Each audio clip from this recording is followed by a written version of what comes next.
108 emergency સેવાના કર્મીઓ પ્રામાણિકતાની અનોખી મિસાલ। જેતપુરની 108 એમ્બ્યુલન્સના સ્ટાફે રૂ.05 લાખના હીરા અને રૂ.01 લાખની રોકડ જેવો માતબર મુદ્દામાલ ઇજાગ્રસ્તના પરિવારને પરત કર્યો। 108ની આકસ્મિક સેવા માત્ર જીવન જ નથી બચાવતી, જીવન જીવવાના પાઠ પણ શીખવાડે છે। ગુજરાત સરકારની 108 ઇમરજન્સી સેવાના કર્મીઓ અવારનવાર નિષ્ઠાની અનોખી મિસાલ પૂરી પાડતા હોય છે। 108 હેલ્પલાઇનની સેવા આકસ્મિક સમયમાં પ્રાણરક્ષક બનીને સેંકડો લોકોના જીવ બચાવવા માટે પ્રખ્યાત છે અને 108 યોજનાએ અમૂલ્ય સેવાથી ગુજરાતની પ્રજાના હૃદયમાં પણ આગવું સ્થાન પ્રાપ્ત કર્યું છે।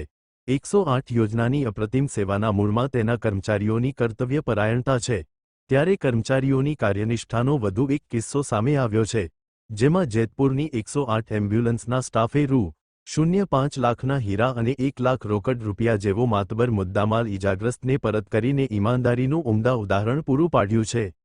આધુનિક સમયમાં પરિવારની સતત વધતી જતી જરૂરિયાતને પૂર્ણ કરવા માનવી પાસે તનતોડ મહેનત જ માત્ર વિકલ્પ હોય છે, જેનાથી તે પરિવારનું ગુજરાન ચલાવવામાં થતો હોય છે। જાત મહેનતથી કમાયેલા રૂપિયા કોઈ લઈ જાય તો પરિવાર પર તો ઉપર આભ અને નીચે જમીન જ વધે, પરંતુ આપણે ત્યાં કહેવત છે કે કુદરતને ત્યાં દેર છે, પરંતુ અંધેર નથી। મહેનત અને પરસેવાની કમાણી એ મેળે જતી નથી, કુદરત તેના રખોપા કરે જ છે।